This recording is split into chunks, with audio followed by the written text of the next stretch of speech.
The power player in Premiere Pro's keying effect collection is the Ultra key. So let's take a look at that here in this lesson. Go to Working Files, Projects, and go on down to 1403 Ultra Key Effect. We're going to try the Ultra key on several different clips. We'll start out with this shot of the desert.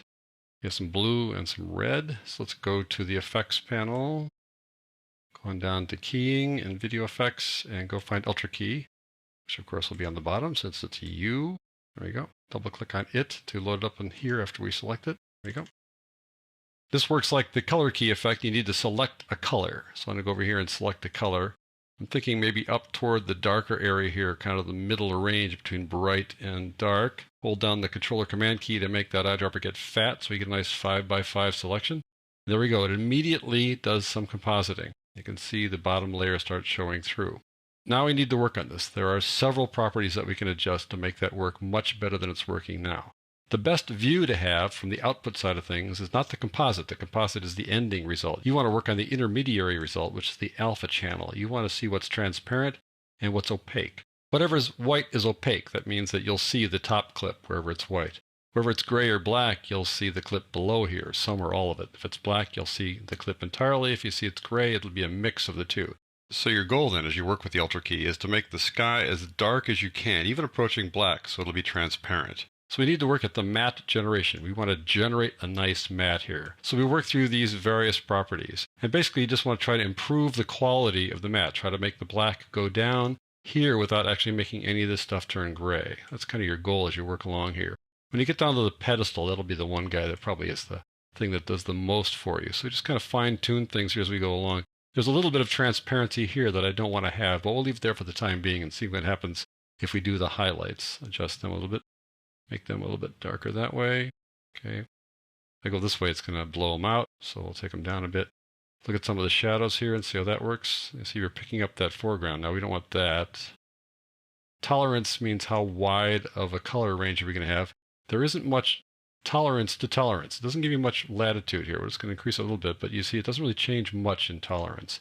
Pedestal is where you're going to see the most effect. That kind of drops the blacks as you move it down this way. So it makes things darker and darker right along there.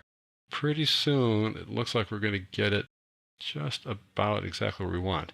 Now we might want to go back here a little bit and try to fine tune this some more. You want to avoid getting transparency here. So that's a pretty good job, all things considered, since we're keying out a natural blue rather than a solid wall of blue.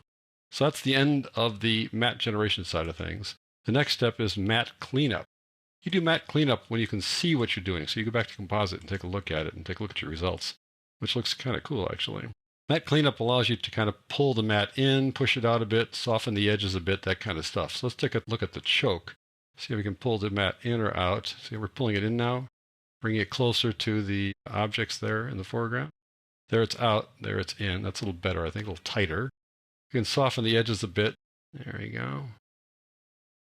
Look for areas of contrast. Well, that really is improving things a lot there. Really brings it down to the ground there where the contrast is greatest.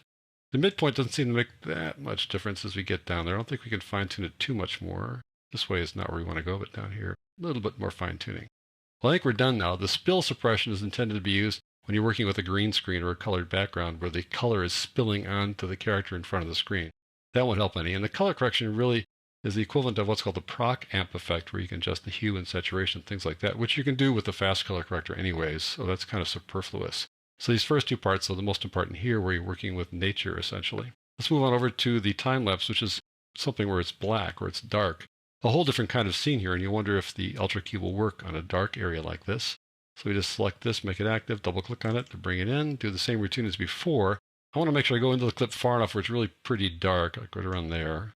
The eyedropper tool, hold down the controller command key to make it fat, to take that 5x5 pixel range. Got that, and bam, look at that, already settled down pretty well.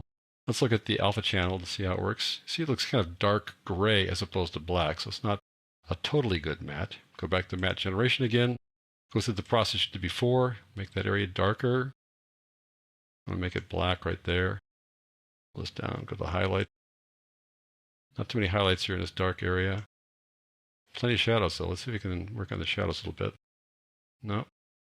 Tolerance is the color. That's mainly blacks. Not much tolerance there. Now the pedestal is going to be the guy who pulls things down for us. Gets most of the blacks. Perhaps it would have been better if I had taken my sample right there. So I'm going to go back and try again. Click on this and sample right there. See if that works any better.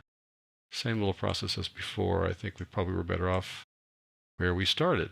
So I'll go back and click this over here where that area is different. There you go. That works reasonably well for this particular scene. I mean, the Luma key probably would be better here.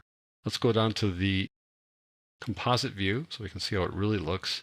And when you have the composite view open, you open up the matte cleanup and you see how that works.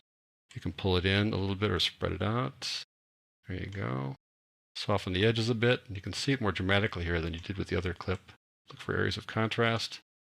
The midpoint again has a little bit of an effect, but not much. So there we go. Kind of wild, huh? All right, let's move on to something that the Ultra Key really was built for, and that's when you're working in a green screen. I'll select that. I have the Luma curve on here already to help out when I use the color key, but maybe with the Ultra Key it won't make that much difference. I think it'll just help to make it look brighter like that. So I'm going to turn it off for the time being and just try the Ultra Key without Luma curve. Double click Ultra Key. There we go. Add it there. Same routine as before. Get the eyedropper. Now I'm looking around here trying to find kind of the worst case scenario. I think down here is the darker area, so the average would be really dark, pretty light. So I'm going to go for the sort of average area here by holding down the controller command and clicking there, and voila. I mean, instantly it works. It's really quite amazing. The color key, remember, it had trouble with the corners here. This thing went right down to the corners, nailed it really well. You see a little bit of haloing around it, but look at the detail in his hair. That's phenomenal that the key does that much detail in this digital video clip. This is not a really high quality clip, and it's doing pretty well there. Let's go into the matte mode here. Look at the alpha channel and take a look at that. Pretty good. You just want to darken things up in the corners there a bit and make sure you don't have any transparency there. You don't want any grays there. You want white again. So let's go to the matte generation here and take a look at that. Let's start adjusting things this way. Okay, and I can see it's getting gray there. That's not very good. We need to find some kind of balance between the two. Right about there. We are getting some transparency along the edges here, though, but we're not done yet. Just going to work on it now with the highlight and try to pull that in a bit. Look at the shadows now. That should fill in the shadows pretty well there. Still have a little bit of gray along here.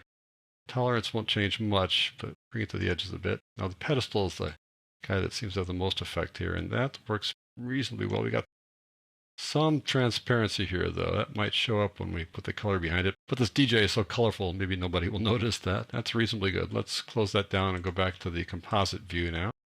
This is the area where things are spilling through, but you know, that looks like lights are falling out of it as opposed to things are spilling through. But let's open up the matte cleanup anyways. Take a look at choke if we want to pull it in or push it out a bit. There's this little halo again, but I think we can fix that up with a little bit of softening. Right there, it looks pretty good. Looking for some contrast now. Not getting much there. A little bit of tolerance there, a little bit of midpoint there. Now, spill suppression comes into play with the green screen, but he was far enough away from the green screen that I don't think we have much spill. We'll try the desaturate just a bit here to try to take care of that spill along his shoulders there, but there's not much going on there. Yeah, we don't want to take that in too much. I think the spill is pretty good shape anyways to begin with. I don't think we're going to see much spill fix here anyways. So that's how I use Ultra Key, and really the circumstances intended to be used up against the green screen there. Let's see how this works.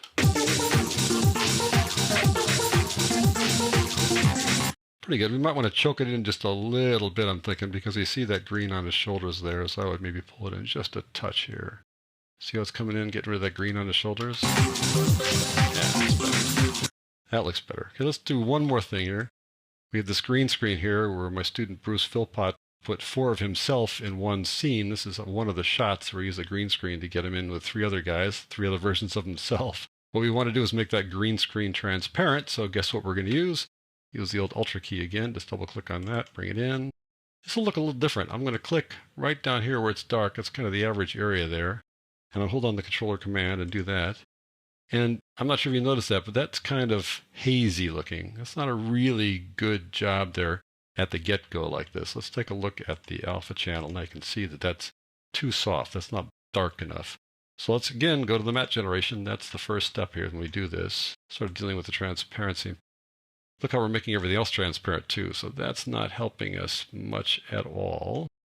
Try the highlights a little bit, pull that back. Again, not so much, but now the shadows should help us out. Right there in the edge, look how the transparency on the right-hand side is showing up. We don't want that. So that's about as far as we can push transparency. But the tolerance might help a little bit, but not much. But it's the pedestal that should bring this guy down. There we go. That's great. That's perfect.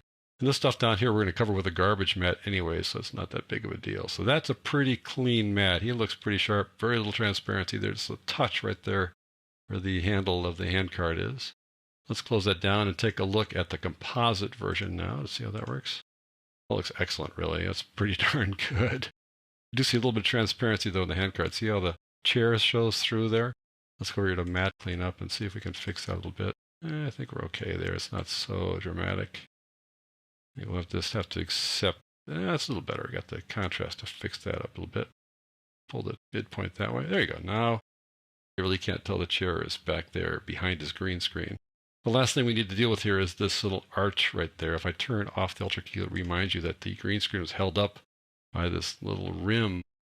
But we'll deal with that using a garbage mat in the next lesson when we put 4 versions of Bruce here in one scene.